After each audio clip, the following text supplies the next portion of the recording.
जय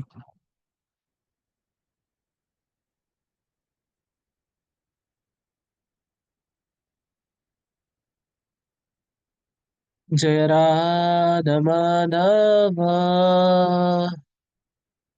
कुंज बिहारी। राधा माधव कुंज बिहारी। जय राधा माधव कुंज बिहारी।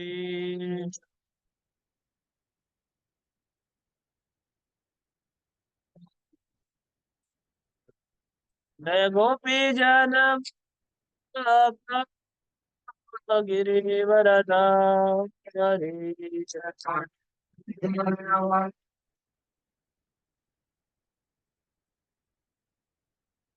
जय गोपी जन गिरिवरदा।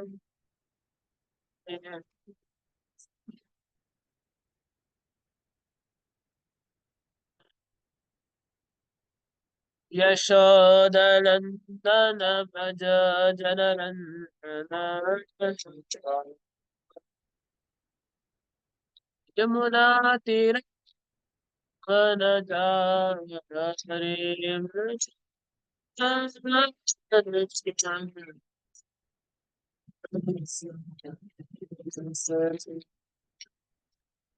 कृष्ण हरे हरे हरे राम राम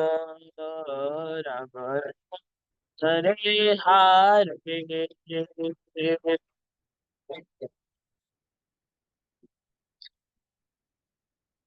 कृष्ण हरे हरे हरे राम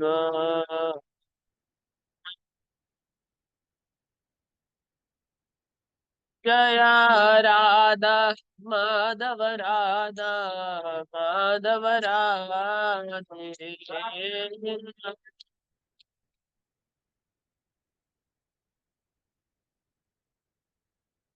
गौरानिताय गौरानिताय श्री गौरानिताय।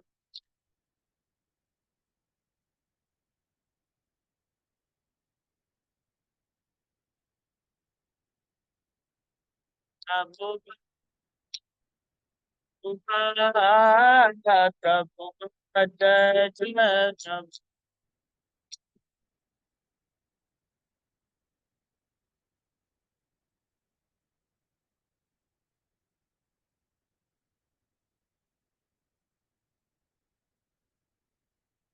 जय श्री श्री राधा माधव की, श्री गौर निताय की, धनराज श्रीमद् भागवतम की, श्रील प्रभुपाद की। ओम नमो भगवते वासुदेवाय।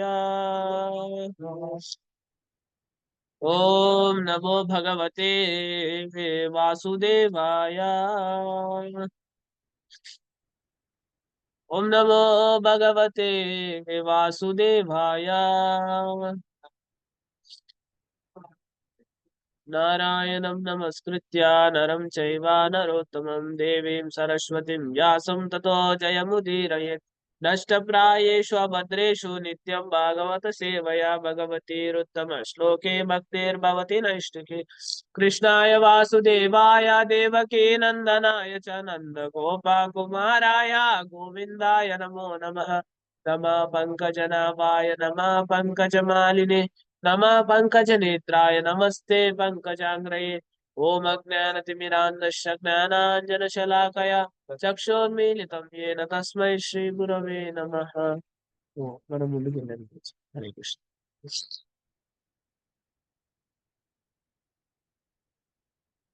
శ్రీమద్ భాగవతం ఆ, రెండవ స్కందం శ్లోకం అధ్యాయం 3 శ్లోకం సంఖ్య 19. హరే కృష్ణ.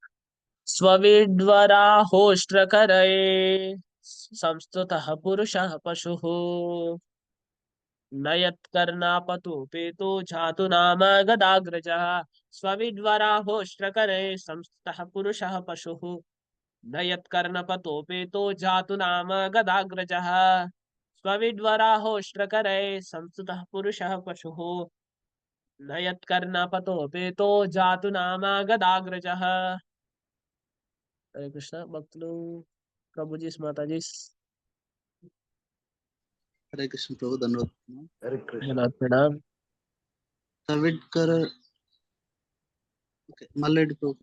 हरे कृष्ण प्रभु। हरे स्वाविद्य राहोष्णखरैः संस्तुतः पुरुषः पशुः न यत्कर्णपथोपेतो यातु नाम गदाग्रजः। हरे कृष्ण प्रभु। हरे कृष्ण। हरे कृष्ण प्रभुजी प्रणमालु। प्रणाम माताजी। श्वविड्वराहोष्ट्रकरैः संस्तुतः पुरुषः पशुः न यत्कर्णपथोपेतो जातु नाम गदाग्रजः। हरे कृष्ण प्रभुजी। हरे कृष्ण। नेक्स्ट हरे इंकेवరైనా कृष्ण प्रभुजी। प्रभुजी माताजी। स्वविड्वराहोष्ट्रकरैः संस्तुतः पुरुषः पशुः न यत्कर्णपतोपेतो जातु नाम गदाग्रजः। हरे कृष्ण प्रभुजी। हरे कृष्ण प्रभुजी प्रणमाలు ప్రభుజీ। प्रणाम माताजी చెప్పండి। सविद्वराहोष्टकरैः संस्तुतः पुरुषः पशुः न यत्कर्तपतोपेतो जातु नाम गदाग्रजः। సరే ఓకే అందరూ చెప్పండి। స్వ శునకము వీట్ వరహ మలమును భక్షించు గ్రామ సూరకము సూకరము ఉష్ట్ర ఒంటె కరై గాడిదల చేత సంస్థుత చక్కగా కీర్తింతురు పురుష మనుజుడు పశువు యత్ అతని కర్ణపత చెవులయందు నవుపేత పడనివాడు జాతు ఎన్నడును నామ పవిత్ర నామము గదాగ్రజ దుఃఖముల నుండి తరింపజేయు శ్రీకృష్ణ భగవానుడు భాష్యం చెప్పినపై చరణారవింద భక్తి విధాన స్వామి శ్రీ ప్రభుపాదకి భావము శునకములు సూకరములు వంటెలు గార్ధవముల వంటి వారు సమస్త దుఃఖముల నుండి తరింపజేయు శ్రీకృష్ణ భగవాను దివ్యలీలను ఎన్నడును శ్రవణము చేయని మనుజులనే సంస్తుతి కావింతురు। హరి భాష్యము జనసామాన్యమునకు క్రమబద్ధముగా ఆధ్యాత్మిక విలువలు కలిగిన ఉన్నత జీవనము కొరకై శిక్షణ నొసగకపోయినచో జంతువులతో సమానము కాగలరు। చక్కగా వినాలి। వెరీ వెరీ ఇంపార్టెంట్ పరపోర్ట్। మన జీవితాన్ని కళ్ళకి కట్టినట్టు ప్రభుపాద వారు చూపిస్తారు ఈ శ్లోకాన్ని। ఈ శ్లోకములో వారు ప్రత్యేకముగా శునక శూకర ఓష్ట్ర గార్ధబ స్థాయిలో ఉంచబడిరి। కుక్క తర్వాత పంది ఒంటె గాడిదతో పోలుస్తున్నారు అన్నమాట। శునకం అంటే కుక్క, శూకరం అంటే పంది, ఓష్ట్ర అంటే ఒంటె, గార్ధబం అంటే గాడిద। నేటి విశ్వవిద్యాలయ చదువులు మనుజుడు శునక పద్ధతిని పొందునట్లుగానే చేయుచున్నది। దాని ద్వారా అతడు ఎవరో ఒక గొప్ప యజమాని సేవను గ్రహించగలడు। నామమాత్ర చదువు పిమ్మట అట్టి నామమాత్ర విద్యావంతుడు ఉద్యోగం కొరకు కుక్క వలె దరఖాస్తులతో ప్రతి గుమ్మమును తట్టుచుండును। ఉద్యోగ అవకాశములు లేవనుచు వారు దాదాపు తరిమివేయబడుదురు। అల్ప జంతువులైన శునకములు కొన్ని రొట్టె ముక్కల కొరకు విశ్వాసముతో యజమానిని సేవించునట్లు మనుజుడు తగినంత పారితోషకము లేకుండగానే యజమానిని సేవించును। ఆహార విషయమున విచక్షణను కలిగి ఉండక అన్ని రకములైన చెత్త చెదారములను భుజించు వారు పందులతో పోల్చబడుదురు। పందులు మలభక్షణముందు ప్రియమును కలిగియుండును। మలము సైతము ఒకానొక జంతువునకు ఆహార పదార్థమే। చివరికి రాళ్ళు సైతము ఒక రకమైన జంతువుకు లేదా పక్షికి ఆహారమై ఉన్నవి। కానీ మానవుడు ఏది పడితే అది తినరాదు. ధాన్యము, కాయగూరలు, పండ్లు, పాలు, చక్కెర వంటి పదార్థములనే అతడు భుజించవలెను. జంతు మాంసము మానవునకు ఉద్దేశింపబడలేదు. ఘనాహారము కొరకై మానవునకు వాటిని మొదట కొరకుటకు ఒక ప్రత్యేకమగు దంతవరుస వసగబడినది. ఎట్టి పరిస్థితులలోనైనను జంతు మాంసమును తినియే తీరెడి వారి కొరకు 2 కొరలు సైతము వసగబడినాయి. కొరలు కూడా వసగబడినాయంట. ప్రభుపాదవారు ఎంత చక్కగా రాసినారు చూడండి. ఎట్టి పరిస్థితుల్లో మాంసం తింటారంట వాళ్ళు. ఒక మనిషి ఆహారము వేరొకనికి విషప్రాయమని ప్రతి ఒక్కరూ ఎరిగి ఉన్నారు కనుక వారు శ్రీకృష్ణ భగవానునికి అర్పించిన ఆహార శేషమునే ప్రసాద రూపమున గ్రహించవలసి ఉన్నది. ఆ దేవదేవుడు పత్రములు, పుష్పములు, ఫలములాది ఆహారమునే గ్రహించును. భగవద్గీత 9.26. వేద వాంగ్మయమునందు okay madam, thank you madam. వేద వాంగ్మయమునందు నిర్దేశింపబడినట్లు జంతు మాంసము నెన్నడును భగవానునికి అర్పించరాదు. ఇక్కడ 26 అని ఉంది, మేబీ ప్రింటింగ్ మిస్టేక్. చూడండి ఒకసారి భగవద్గీత. అనగా ఒక ప్రత్యేకకరమైన ఆహారమును మాత్రమే మానవుడు స్వీకరించవలెను. నామమాత్ర పోషక విలువలను పొందుటకు అతడు జంతువులను అనుకరించరాదు. కనుకనే ఆహార విషయమున విచక్షణను ఎరగని వాడు సూకరముతో పోల్చబడినాడు. ముళ్ళను భుజించుటయందు ఒంటె ఆనందమును గొనును. సంసార జీవితమును అనుభవింపగోరువాడు లేదా నామమాత్ర సుఖము కలిగిన లౌకిక జీవనము ఒంటెతో పోల్చబడెను. భౌతిక జీవనమనున్నది ముళ్ళతో నిండి ఉన్నటువంటిది కనుక కేవలము చెడ్డ బేరపు ఉత్తమ లాభమును గడించుటకై మనుజుడు వేద నియమములు నిర్దేశించిన మార్గమున జీవించవలెను. స్వీయ రక్తమును పీల్చుట ద్వారానే ఈ భౌతిక జగమున జీవనము కొనసాగుచుండును. భౌతిక భోగము ఆకర్షణలో కేంద్ర బిందువు మైదున సుఖమే. మైదున సుఖమును అనుభవించుట అనగా స్వీయ రక్తమును పీల్చుటయనియే. ఈ విషయమున మరింతగా వివరింపవలసినది ఏదీను లేదు. కంటకములను కూడిన రెమ్మలను నములినప్పుడు ఒంటె కూడా తన రక్తమునే పీల్చుకొనును. అవి ఉంటాయి కదా, కొన్ని చెట్లు ఉంటాయి ఎడారులలో, దాంట్లోకి ముళ్ళు ఉంటాయి, పప్పాసుపల్లి అట్లా. అది నమిలితే ఏమవుతుందంటే రక్తం వస్తుంది అనమాట ఒంటెకి. ఆ రక్తము ఇది అదొక రకమైన ఆకు ఉంటది అనమాట, దాంట్లో ముళ్ళు ఉంటాయి. అది నమిలినప్పుడు ఆ రెండింటిని తలిగి అది మింగుతుంటున్నది అనమాట. దానికి చాలా రుచిగా అనిపిస్తుంటది. అది భుజించు ముళ్ళ రెమ్మలు దాని నాలుకను పోసుకుపోవునట్లు చేయగా రక్తము స్రవించుట ఆరంభమగును. రక్తముతో కలిసిన ఆ ముళ్ళ రెమ్మలు మూర్ఖమగు ఒంటెకు ఒక చక్కని రుచిని కలగజేయును. ఆ విధముగా అది భ్రాంతిమయ ఆనందముతో ముళ్ళ భోజనమును ఆనందించును. అదే విధముగా పలు రీతులలో మరియు సందేహాస్పదమగు వివాదములలో ధనమును సంపాదించుటకు తీవ్ర కృషి సల్పడి గొప్ప వ్యాపారస్తులు, పారిశ్రామికవేత్తలతో సహా తమ రక్త మిశ్రితమగు కంటక ప్రాయ కర్మ ఫలములనే భుజింతురు. కనుకనే శ్రీమద్ భాగవతము ఈ రోగగ్రస్త జనులను ఒంటెతో జత కూర్చున్నది. గాడిద పరమ మూఢమైన జంతువుగా చివరికి జంతువులలో కూడా ప్రసిద్ధికెక్కినది. మూర్ఖములలో జంతువులలోన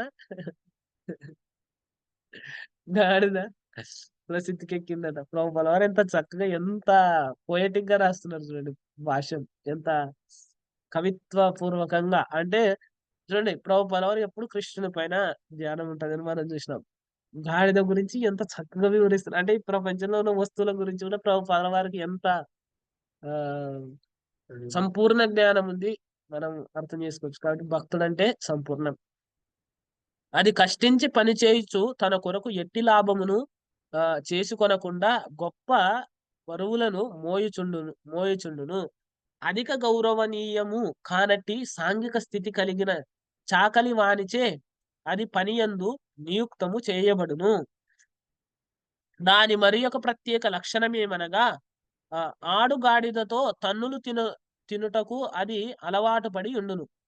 మైదున సుఖమునకు అది ఆడుగాడిదను చేరినప్పుడు దానితో తన్నబడుచుండును.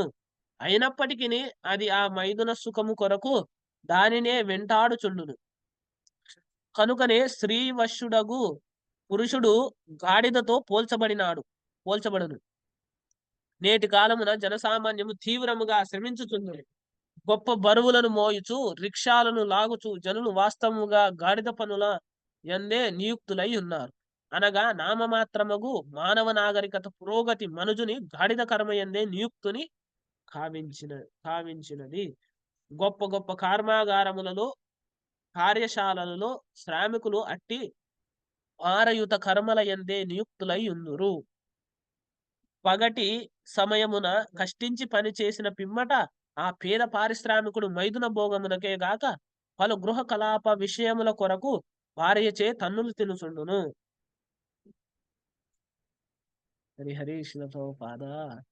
కనుకనే ఎటువంటి ఆధ్యాత్మిక వికాసము లేనటువంటి సామాన్య మానవుని శూకర ఓష్ట్ర గార్ధబ సమాజముగా శ్రీమద్ భాగవతం వర్గీకరించుట యందు ఎట్టి అతిశయోక్తి లేదు. ఇది అతిశయోక్తి కాదు, ఇది సత్యము అని ప్రభుపాల వారు చెప్తున్నారు. అట్టి అమాయక జనుల నాయకులు ప్రభుపాల వారు దయతో చెప్తున్నారు ఏమని, వాళ్ళందరూ అమాయకులు అని. నాయకులు శునక సూకరములచే ఆరాధింపబడుటను మిగులు గర్వకారణముగా భావించినను అది ఏమాత్రము ప్రీతికరము కాదు. మానవ రూప శునక సూకరములకు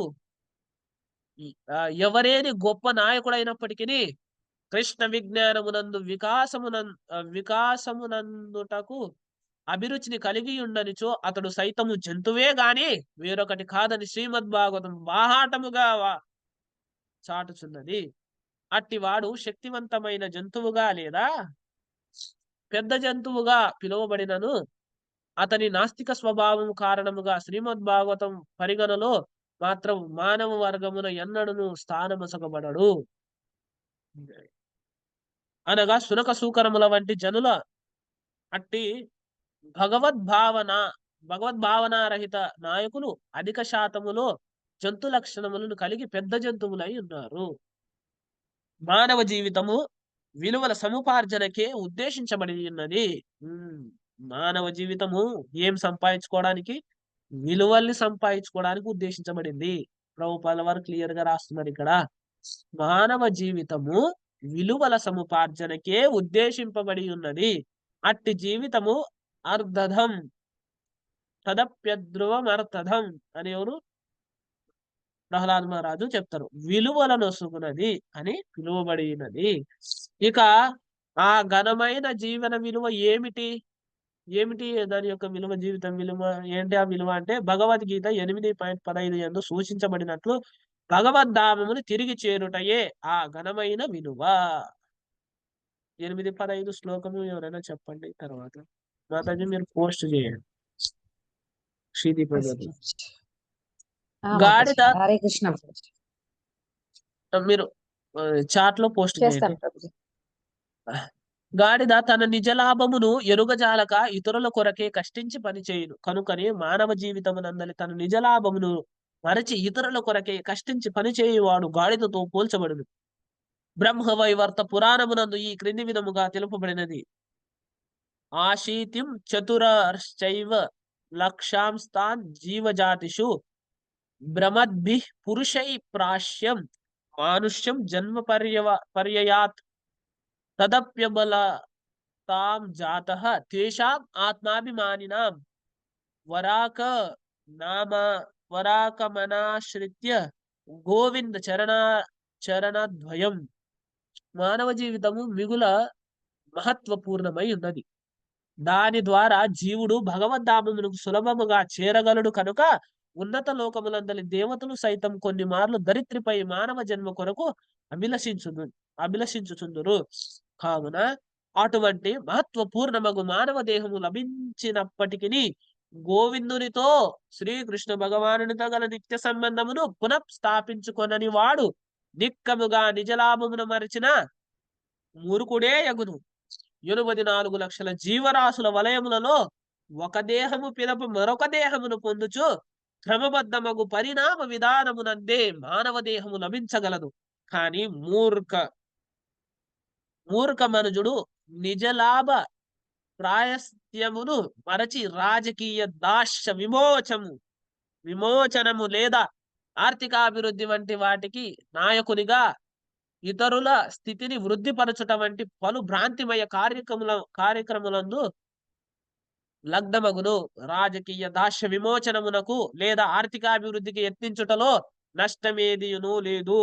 చూడండి, ఎప్పుడు కూడా మనం ప్రభుపాలను తప్పుగా అర్థం చేసుకోకూడదు. ఇక్కడ ప్రభుపాల వారు క్లియర్ గా రాస్తున్నారు ఏమని, రాజకీయ పరిస్థితులని చక్కపరచడానికి లేదంటే వ్యాపారంతో సమాజంలో ఆర్థిక అభివృద్ధి సంపాదించడానికి పనిచేసే వాళ్ళు భ్రాంతిలో ఉన్నారు అని చెప్పినాడు. మళ్ళీ నెక్స్ట్ ఏం చెప్పినారో అది కూడా మనం చూడాలి. రాజకీయ దాస్య విమోచనం కోసము తర్వాత ఆర్థిక అభివృద్ధి కోసం ప్రయత్నించడంలో తప్పు లేదు అని మళ్ళీ వెంటనే రాస్తున్నారు. రెండు కాంట్రడిక్షన్స్. ఒకటేమన్నాడు, వాళ్ళు భ్రాంతిలో ఉన్నారని చెప్తున్నారు. మళ్ళీ రెండోసారి ఏమని చెప్తున్నారు, తప్పు లేదని చెప్తున్నారు. ఈ రెండింటిని మనం సరైన దృష్టిలో అర్థం చేసుకోవాలి. కానీ మనుషుడు తన నిజ జీవిత లక్ష్యమును మాత్రం మరువరాదు. ఇది వెరీ వెరీ ఇంపార్టెంట్. ఆర్థిక అభివృద్ధి కోసం కష్టపడొచ్చు, రాజకీయాన్ని చక్కదిద్దడం కోసం ప్రయత్నం చేయొచ్చు, కానీ నిజమైన జీవిత లక్ష్యాన్ని మరచి దాన్ని పూర్తిగా త్యజించి చేయరాదు. అది ఇంపార్టెంట్. అటువంటి లోకహిత కర్మలన్నీయును భగవద్ధామమును చేరు యత్నముతో ముడిపడవలెను. ఇది వెరీ వెరీ ఇంపార్టెంట్. ఏంటంటే ఆ లక్ష్యం ఏంటి, నిజ జీవిత లక్ష్యం ఏంటి, భగవద్ధామంని చేరడం. ఆ భగవద్ధామము చేరడం అనే ఉత్తమమైన లక్ష్యంతో ఇవన్నీ జొతకూడాలి అని ప్రభుపాద వారు వివరిస్తున్నారు. ఈ విషయము నెరుగని వాడు ఇతరుల క్షేమము గాని స్వక్షేమము గాని ఎరుగక కేవలం ఇతరుల కొరకే పనిచేయు గార్ధములతో పోల్చబడును. హరే కృష్ణ. ఓం అజ్ఞానతిమిరాంధస్య జ్ఞానాంజనశలాకయా చక్షుర్మీలితం येन తస్మై శ్రీ గురవే నమః. నమో విష్ణుపాదాయ కృష్ణప్రేష్ఠాయ భూతలే శ్రీమతే భక్తివేదాంత స్వామినితి నామినే. నమస్తే సరస్వతే దేవే గౌరవాణి ప్రచారిణి నిర్విశేష శూన్యవాది పాశ్చాత్య దేశతారిణి. వాంఛాకల్పతరుభ్యశ్చ కృపా సింధుభ్యేవ చ పతితానాం పావనేభ్యో వైష్ణవేభ్యో నమో నమః. జయ శ్రీ కృష్ణ చైతన్య ప్రభు నిత్యానంద శ్రీ అద్వైత గదాధర శ్రీవాసాది గౌర భక్తవృంద. హరే కృష్ణ కృష్ణ కృష్ణ హరే హరే హరే రామ రామ రామ హరే హరే. హరే కృష్ణ. అందరికి కూడా ఇవాళ శ్రీమద్ భాగవత శ్రవణానికి చేసినందుకు స్వాగతం. హరి హరి. శిల ప్రభుపాద వారు ఒకసారి మళ్ళీ భావం ఒకసారి చదువుతారు. సునకములు అంటే కుక్కలు, సూకరములు అంటే పందులు, ఒంటెలు, గార్ధమం అంటే గాడిదలు వంటి వారు సమస్త దుఃఖముల నుండి తరింపజేయు శ్రీకృష్ణ భగవాని దివ్యలీలను ఎన్నడును శ్రవణము చేయని మనుజులనే సంస్తుతి కావిద్దురు. ఎవరైతే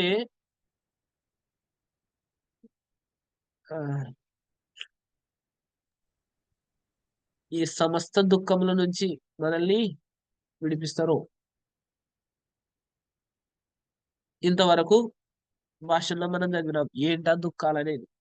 ఆ సమస్త దుఃఖాల నుంచి మనల్ని ఎవరైతే విడిపిస్తారో అలాంటి దేవాది దేవుడైన శ్రీకృష్ణ భగవానుని దివ్యలీలని శ్రవణం చేయరో, ఎన్నడూ కూడా శ్రవణం చేయరో, అలాంటి వాళ్ళని ఎవరైతే స్తుతిస్తారో, ఎవరైతే వాళ్ళని పొగుడుతారో, వాళ్ళు ఎంత గొప్ప వాళ్ళైనా ఉండొచ్చు సమాజం దృష్టిలో. వాళ్ళు గొప్ప నాయకుడు అయి ఉండొచ్చు, గొప్ప వ్యాపారవేత్త అయి ఉండొచ్చు మనం చూసే ఈ సమాజంలో.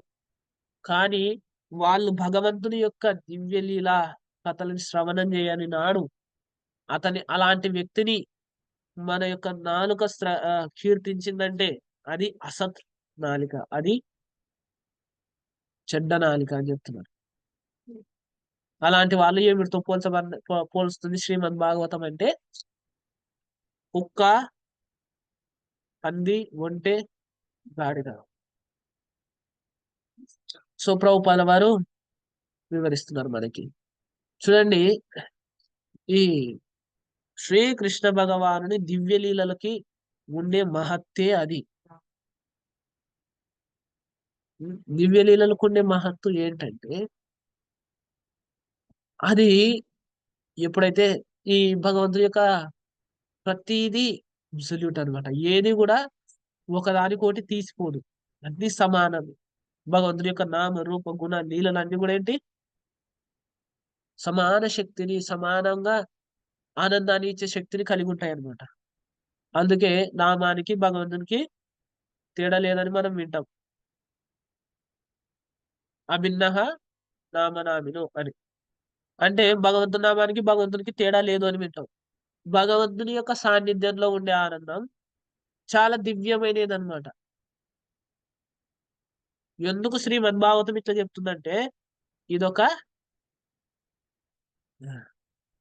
దండిస్తుంది అనమాట శ్రీమద్భాగవతం అనేది. అందుకే మదేక బంధు మత్సంగిన్ మద్గురు మన్మహాదన మన్నిస్తారక మద్భాగ్య మదానందా నమోస్తుతే. శరూప గోస్వామి ప్రభుపాల వారు చెప్తారు, సనాతన గోస్వామి చెప్తారు. వీళ్ళిద్దరి మధ్య సనాతన గోస్వామి చెప్తారు అన్నమాట ఈ శ్లోకం. మదేక బంధు మత్సంగిన్, ఏక బంధు అంటే నా యొక్క బంధువు ఏంటి, శ్రీమద్భాగవతం. శ్రీమద్భాగవతం మరేక బంధు, నా యొక్క బంధువు. బంధువు అంటే ఏంటి, కష్టాల్లో ఉన్నప్పుడు సహాయం చేస్తాడు. మత్సంగిన్, సంగి అంటే స్నేహితుడు. స్నేహితుడు ఏం చేస్తాడు, నువ్వు తప్పు చేసినప్పుడు నిన్ను దండిస్తాడు అన్నమాట. అంటే నువ్వు ఎల్ల వేళలో నీ మంచి కోరుకుంటాడు అనమాట. గురు అంటే నీకు ఆ దిశానిర్దేశం చేస్తాడు గురువు. మద్గురు మన్మహాధన, మహాధన అంటే ధనం ఉంటే ఏం చేస్తాం, మనకు అన్ని కార్యాలకి కావలసిన సౌకర్యాలను ఏర్పాటు చేస్తుంది మహాధన. శ్రీమద్భాగవతం అట్లాంటిది అని చెప్తున్నాడు. మన్నిస్తారక, నన్ను ఈ భౌతికమైన క్లేశాల నుంచి తరింపజేసేది మన్నిస్తారక మద్భాగ్య, నా యొక్క భాగ్యం, నేను భాగ్యంగా పరిగణించేది ఏంటి, మదానంద నమోస్తుతే. మద్ ఆనంద, నా యొక్క ఆనందం ఏంటి, శ్రీమద్భాగవతాన్ని శ్రవణం చేయడం, శ్రీమద్భాగవతాన్ని పఠనం చేయడం, శ్రీమద్భాగవతం గురించి వివరించడం ఇతరులకి, ఇదే నా యొక్క ఆనందం అని శ్రీ సనాతన గోస్వామి వివరిస్తున్నారు మనకి. That is Srimad Bhagavatam. అంటే ఒక గురువుగా, ఒక స్నేహితునిగా, ఒక బంధువుగా, ఒక మనల్ని ఈ ప్రపంచంలోని భవ సాగరం నుంచి తరింపజేసే ఒక అద్భుతమైన ఇది శ్రీమద్భాగవతం. శ్రీమద్భాగవతానికి శ్రీకృష్ణ భగవానునికి ఎలాంటి తేడా లేదు. సో శ్రీమద్భాగవతం యొక్క ఔన్నత్యం అది. సో ఎవరైతే దాన్ని వినరో అలాంటి వాళ్ళకి సేవం చేస్తే ఏం చేస్తుంది, ఎలాంటి జీవితం లభిస్తుంది, ఇలాంటిది.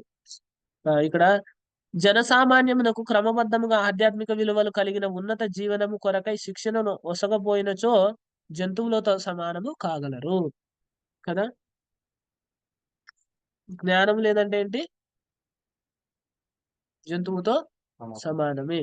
ఇప్పుడు కొంతమంది పుట్టుకతోనే వాళ్ళేంటి, సహజంగా వాళ్ళకి ఈ ఇంటెలిజెన్స్, బుద్ధి అనేది ఏది ఉండదు. వాళ్ళ యొక్క మీరు చూసింటారు కొంతమంది వాళ్ళకి బికాస్ ఆఫ్ కర్మ, ఎన్నో కారణాల చేత వాళ్ళు అట్లా జన్మిస్తారు. వాళ్ళు చూడండి, వాళ్ళు తినేది విచిత్రంగా తింటుంటారు, వాళ్ళు డ్రెస్ సరిగ్గా చేసుకోరు కదా, మైండ్ సరిగ్గా లేని వాళ్ళు. ఎందుకు, there intelligence is not grown. వాళ్ళ శరీరం పెరుగుతూ వస్తుంది కానీ వాళ్ళు చిన్న పిల్లల్లాగా ప్రవర్తిస్తారు. ఎందుకు చెప్పండి, వాళ్ళ యొక్క జ్ఞానము వృద్ధి చెందలేదు. అప్పుడు ఏంటి, వాళ్ళు లైక్ ఆల్మోస్ట్ ఈక్వల్ టు జంతువులకి విచక్షణ ఉంటుంది, కొంతవరకు మాత్రమే ఉంటుంది. సంపూర్ణమైన విచక్షణ ఉండదు. పరిపూర్ణమైన విచక్షణ కలిగిన జీవి ఏంటి, మానవుడు. కింద ప్రభుపాల వారు రాసినారు, జీవితం యొక్క విలువల్ని తెలుసుకోవడం. దానికి ప్రభుపాల వారు ఒక పదం ఏంటి, అర్థదం. ఆ విలువని తెలిసి ప్రవర్తించగలిగే శక్తి మానవుడిలో ఉంది. సో ప్రభుపాల వారు రాస్తున్నారు ఈ శ్లోకంలో, నేటి విశ్వవిద్యాలయాల్లో ఉండే చదువు గురించి ప్రభుపాల వారు మనకి వివరిస్తున్నారు. నేటి విశ్వవిద్యాలయాలు ఎలా ఉన్నాయి అంటున్నారు? వాళ్ళు ఎలా తయారు చేస్తున్నారంటే వాళ్ళకి ఏంటి మార్గనిర్దేశం లేదు. జీవితం యొక్క పరిపూర్ణమైన విలువ గురించి వాళ్ళు ఎవరు కూడా ఆలోచించే స్థాయిలో ఇప్పటి సమాజము లేదు అనేది మనము ఇక్కడ అర్థం చేసుకోవాలి. ఒక్క నిమిషం.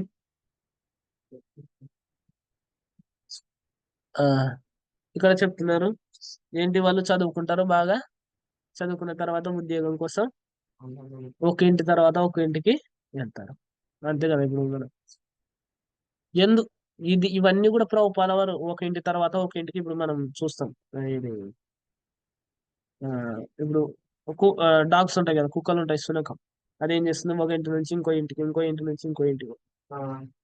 మనం అనకూడదు, కానీ ఇప్పుడు ప్రస్తుతం ఉండే పరిస్థితి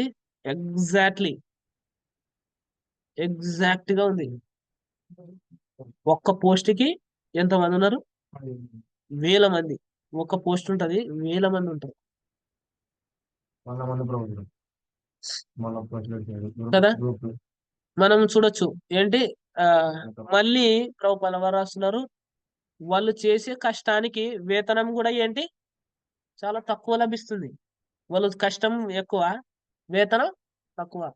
శ్రీమద్ భాగవత నిర్దేశం అనేది మనకు చాలా ఇంపార్టెంట్. ఇవన్నీ చూడండి, ఇవన్నీ సత్యాలు, మనం చూసే సత్యాలు ఇవన్నీ.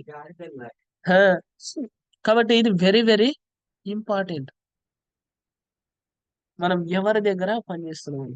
ఇక్కడ కులశేఖర వారు చెప్తారు, అందుకని మా విర్మంద మనో విచింత్య బహుదా యామిశ్చిరం యాతన నైవామి ప్రభవంతి పాపరిపవ స్వామి నను శ్రీధరా ఆలస్యం వ్యపనీయ భక్తి సులభం ధ్యాయశ్వ నారాయణం లోకస్య వ్యసనాపనోదన కరౌ దాసస్య కిం న క్షమా.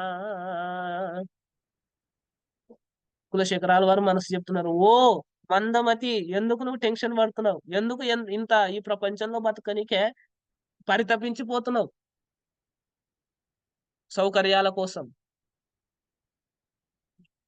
పోనీ కొన్నిసార్లు ఇంకా భయపడుతున్నావు ఏమని, నరకానికి పోతానేమో అని. ఈ భయాలన్నీ వదిలిపెట్టేసాయి, ఇవన్నీ వదిలిపెట్టేసి భక్తి సులభం, టేక్ భక్తి తీసుకో. ఈ భయాలన్నీ వదిలి భక్తి తీసుకొని కొనసాగు. ఆలస్యం వ్యపనీయ భక్తి సులభం ధ్యాయస్వ నారాయణం. నీ ఈ టెన్షన్స్ అన్ని వదిలేసి భగవంతుని ధ్యానించు. లోకస్య వ్యసనాపనోదనకరం. లోకానికి అంతటికి అన్ని ఏర్పాటు చేసేవాడు భగవంతుడు.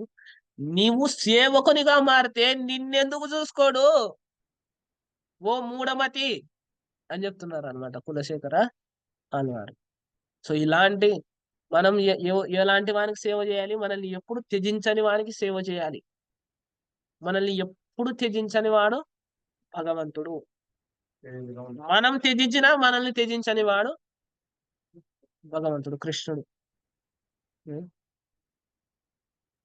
సో అలాంటి వానికి సేవ చేయాలి. అలాంటి వానికి సేవ చేయని నాడు మన జీవితం ఏంటి ఇలా మారిపోతుంది అనమాట. సో ఇది వెరీ వెరీ ఇంపార్టెంట్. నెక్స్ట్ ప్రభుపాల వారు ఆహార నియమం గురించి చెప్తున్నారు.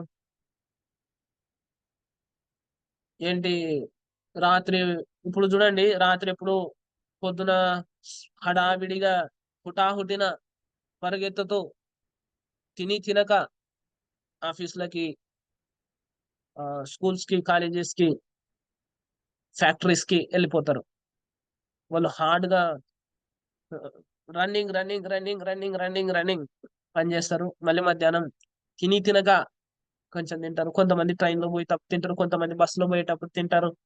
దాంట్లో దుమ్ము వచ్చి పడుతుంటది బయట నుంచి, ఆ దుమ్ము కూడా కలుపుకొని తినేస్తారు. క్షమించండి, సిచ్యువేషన్ చెప్తున్నాం మనం. అంటే మనం గమనించాలి, ఇవన్నీ గమనించి మనం భాగవతం పట్ల మనకు ఆకర్షణ పెరగాలి. అవునా కదా? మళ్ళీ పరిగెత్తుకుంటూ రాత్రి ఎప్పుడు 2-3 ట్రైన్లు దాటి, కొన్నిసార్లు ఒక ట్రైన్ ఎక్కాలి, మళ్ళీ దిగాలి, మళ్ళీ బస్ ఎక్కాలి, మళ్ళీ దిగాలి. ఇది సిటీలో ఉండే సిచ్యువేషన్ చెప్తున్నా నేను. మళ్ళీ ఇంటికి వెళ్ళి ఇప్పుడు వంట చేసే సిచ్యువేషన్స్ లేవు ప్రభు. ఎవరో వచ్చేటప్పుడు స్విగ్గీనో బగ్గీనో ఏదో ఒకటి తీసుకొని వస్తారు. జొమాటో జొమాటో టమాటో ఏదో ఒకటి ఉన్నాయి కదా ఇప్పుడు. దాని నుంచి ఆర్డర్ బుక్ చేస్తే వాళ్ళకంటే ముందు ఫుడ్ వచ్చేస్తుంది. సో దాన్ని గబగబా తింటారు. మళ్ళీ రాత్రి మైదనం గాడిదలాగా మైదనం చేస్తారు. మైదనంలో పాల్గొంటారు. గాడిద ఏంటంట, అది చాలా కష్టపడుతుంది అనమాట. ఏంటి, ఏమీ లేదు. అది జంతువులలోనే మూర్ఖమైన జంతువు ఏదంటే గాడిద అంట. పదహారు చక్కగా రాసినట్టుంది ఆ విషయం గురించి కదా. కాబట్టి మళ్ళీ ఆడ గాడిదతోని తన్నలు తింటది అనమాట మగ గాడిద. ఎందుకు, మైదనం కోసం. అది తంతది రానియకుండా, ఇది అట్లే పోతుంది. సో అట్లా పురుషులు కూడా, స్త్రీ వ్యామోహంలో ఉన్న పురుషులు ఏం చేస్తారు, వాళ్ళ స్త్రీ కోసం ఆ వాళ్ళ కోరికలు తీర్చడానికి, వాళ్ళకి సౌకర్యాలు ఏర్పాటు చేయడానికి ఈయన చాలా కష్టపడతాడు రోజంతా. ఇప్పుడు చూడండి, ఇది ఒక కామన్ అయిపోయిన విషయం ఏంటంటే, నువ్వు ఒక వ్యాపారస్తుని అడుగు, ఒక టీచర్ని అడుగు, ఒక ఇంజనీర్ని అడుగు, ఒక డాక్టర్ని అడుగు, ఒక ఆటోవాన్ని అడుగు, ఒక కూలీని అడుగు, ఒక ఎవరినన్ను అడుగు, ఏమని చెప్తారు? టైం లేదు ప్రభు, టైం లేదు స్వామి.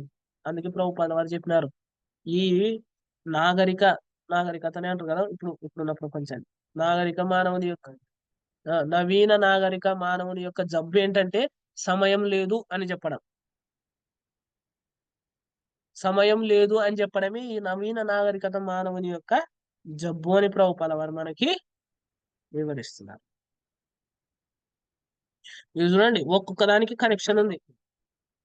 ఇక్కడ చూడండి, చిన్నగా ఉన్నప్పుడు సరైన విద్య లేకపోతే జీవితం యొక్క అర్థం, జీవితం యొక్క విలువ ఏంటో తెలియకపోతే వానికి ఆహారం తినేది కూడా తెలియదు. తిండి దాని గురించి చెప్పినారు ఇక్కడ దరిద్ర భోజనాన్ని. ఇక్కడ తర్వాత నెక్స్ట్ వచ్చేసి తిండి ఆహార శుద్ధం సత్వశుద్ధి. ఆహారం ఎంత శుద్ధిగా తీసుకుంటే మన మనసు మనము పవిత్రంగా ఉంటాం. అది పవిత్రంగా లేనప్పుడు ఏంటి, గాడిదలాగా కష్టపడతాం. గాడిదలాగా కష్టపడి మన రక్తం మనం మైదానంలో పాల్గొన్నామంటే ఏంటంట, వాళ్ళ రక్తాన్ని వాళ్ళని వాళ్ళే హింసించుకోవడం అని రాస్తున్నారు ప్రభుపాల వారు. ఒక నిమిషం. మైదానంలో అతిగా పాల్గొనడం, ఇక్కడ చూడండి,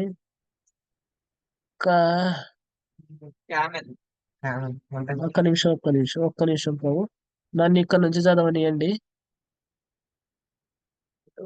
అది అక్కడ ఉందో బా.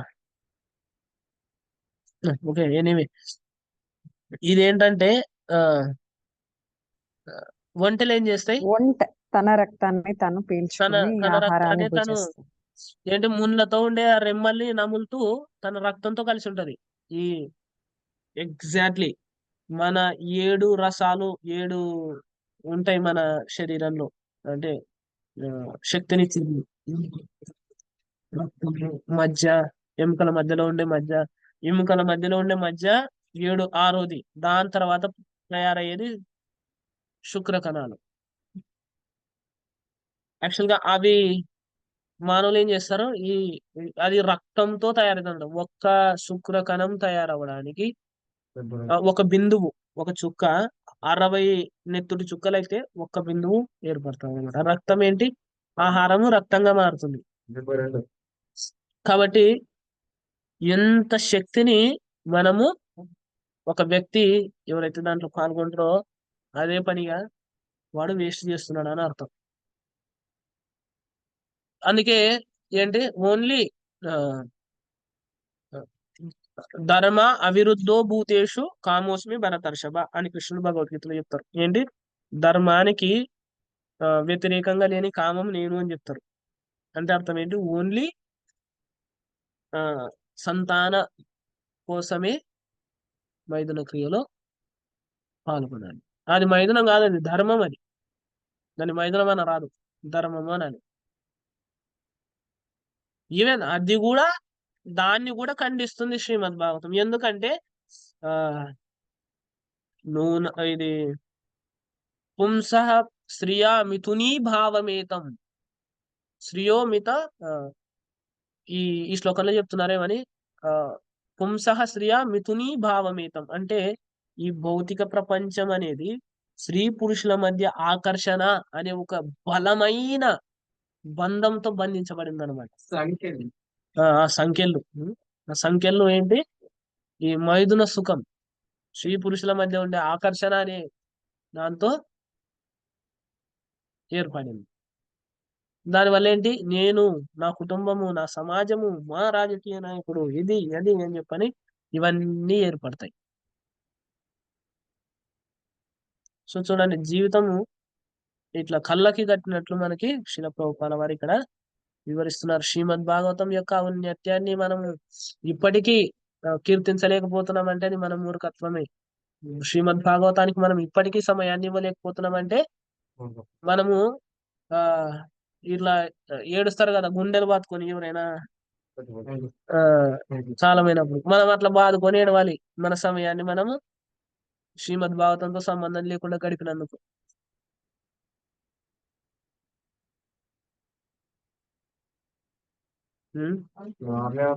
ఎంత ఎంత ఎంత దివ్యమైన జీవితాన్ని వదిలి జనాలందరూ కూడా ఏంటి అధమమైన ఆనందంలో ఆనందం కోసం అరుణ్ చేస్తుంది. కాబట్టి భగవద్ధామంకి తిరిగి చేరుకున్నారనే కోరిక అనేది ఎంత ఉధృతంగా ఉందో, ఈ భౌతిక క్లేశాల నుంచి ఎంత తొందరగా బయటపడాలని ఎవరైతే ప్రార్థిస్తారో వాళ్ళు ఖచ్చితంగా బయటపడతారు. లేని ఎడల ఇలాంటి జీవితం ఎవ్వరు కూడా కాదననికి లేదు దీన్ని. ఎందుకు? ఇది సత్యం, మన కళ్ళ ముందు జరుగుతున్న సత్యం. శ్రీమద్ భాగవతాన్ని అందుకే ప్రభుపాల వారు చెప్తారు, nobody can defeat ISKCON, only internal discretions can deviations can destroy. అందుకే మనకున్న తత్వం, శిల ప్రభుపాల వారు ఇచ్చిన ఈ శ్రీమద్ తత్వాన్ని డిఫీట్ చేసే శక్తి ఎవ్వరికీ లేదు. కాబట్టి ఇది వెరీ వెరీ ఇంపార్టెంట్. ఏంటి మనం ఇలా చూడండి, మనం చూసుకోండి మనం ఎలా ఉన్నాం ఈ పరిస్థితులలో, మనం ఎలా ప్రవర్తిస్తున్నాం అనే దాన్ని బట్టి మనం క్యాల్కులేట్ చేసుకుంటే మన ప్రవర్తన చెప్తుంది మనం ఏ స్థాయిలో ఉన్నామనేది. అయినా నష్టం లేదు, ఓన్లీ భావన చేస్తే చాలు. అందుకే రామచంద్రుడు చెప్తానేమని, నాకు ఈ ఊరైనా ఒకసారి నేను నీ సేవకుని నేను చెప్తే చాలు, నేను చూసుకుంటా అని చెప్తాను. అది చాలా మంది చెప్తారు నేను నీ సేవకుని నేను జై శ్రీరామ్ జై శ్రీరామ్ అని. జై శ్రీరామ్ అనేది ఏంటి? నేను నీకు సేవ చేస్తా అనే భావంతో చేయాలి జై శ్రీరామ్. నాకు నువ్వు సేవ చేయని చెప్పకూడదు. భావన ఏంటి? నువ్వు మాకు ఇంద్రియ భోగమి అని జై శ్రీరామ్ చెప్పకూడదు. మేము నీకు సేవ చేస్తామని చెప్పాలా. అదే మన రిలీజన్. మనం సేవ తీసుకునేది కాదు భగవంతుడి నుంచి, మనం భగవంతునికి సేవ చేసేది. అదే సనాతన ధర్మం అంటే. ఎందుకు? మనం అడిగినా అడగకున్నా ఆల్రెడీ భగవంతుడు అన్ని ఏర్పాటు చేసినాడు మనకి. ఈ అద్భుతమైన సంపూర్ణమైన సృష్టితో అన్ని ఏర్పాట్లు ఉన్నాయి. అన్ని ఏర్పాట్లు ఉన్నాయి. ఆహారము, నిద్ర, మైథునము, వీటి కోసం మనం అడగాల్సిన అవసరమే లేదు. భగవంతుడు అన్ని ఏర్పాట్లు చేసినాడు, చాలా చక్కగా చేసినాడు. కాబట్టి వీటిని మళ్ళీ భగవంతునికి అర్పించడంలోనే ఉంది మన జీవితం యొక్క విలువ. దానికోసమే ఈ మానవ జీవితం 84 లక్షల జీవరాశుల తరువాత వచ్చే ఉత్కృష్టమైన జన్మ మానవ జన్మ.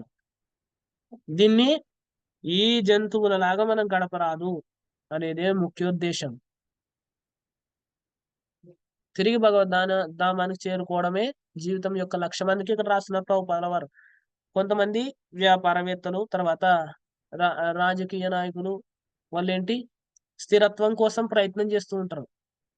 ఏంటి? భగవంతునికి సంబంధం లేకుండా. ఇప్పుడు చూడండి, పరీక్షిత్ మహారాజు ఆవుకి ధరణి ఇద్దరున్నారు, వాళ్ళకి హింసిస్తున్నాడు. ఎవరు? కలి. ఇమ్మీడియట్ గా ఖడ్గం తీసుకున్నాడు అనమాట. ఇక్కడ రాజకీయం చేస్తున్నాడు. ఎవరు? పరీక్షిత్ మహారాజు. దండించడానికి వెళ్తున్నాడు. ఈయన ఓన్లీ నేను భక్తుని భజన చేసుకుంటా ఉంటా అని ఇంట్లో భజన చేసుకుంటా లేడు. సమయం వచ్చినప్పుడు దండన చేయడానికి సిద్ధమైనాడు. రాజ్య పరిపాలన చేస్తున్నాడు పరీక్షిత్ మహారాజ్.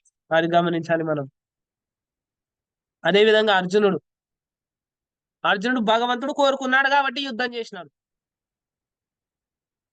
భగవంతుడు నువ్వు చంపేయి అంటే చంపేయాలి. అది భగవంతుడు చెప్పినాడంటే సత్యం, ధర్మం కదా. ఎట్లా చంపేస్తావు ఏంది ఇంతమందిని అంటే అది తప్పది. Who you are very tiny soul, nothing you can do. Krishna is the Krishna is the maintainer of everybody. అందుకే చెప్తారు నీకు ఎక్కడి నుంచి వస్తుందిరా ఈ శక్తి, నువ్వు ఏం మాట్లాడుతున్నావు అని ప్రహ్లాద మహారాజుని హిరణ్యకశిపు అడిగితే నీకెక్కడి నుంచి శక్తి వస్తుందో నాకు కూడా అక్కడి నుంచే వస్తుంది అని చెప్తాడు అనమాట. సో కాబట్టి భగవంతునికి సంబంధం లేకుండా నువ్వు రాజకీయం చేసినా, ఉద్యోగం చేసినా, ఇంట్లో వంట చేసినా, లేదంటే ఏం చేసినా, నువ్వు ఏ కార్యం నువ్వు కదిలినా కూడా తప్పే.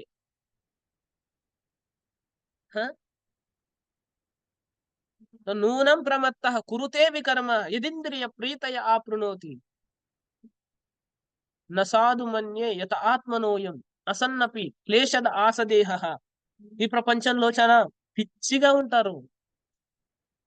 ఎందుకోసం? ఇంద్రియ భోగమే జీవితంగా పరిగణిస్తారు. నానా రకాలైన పాపాలు చేస్తారు. పాపాల వల్ల వచ్చేదేంటి?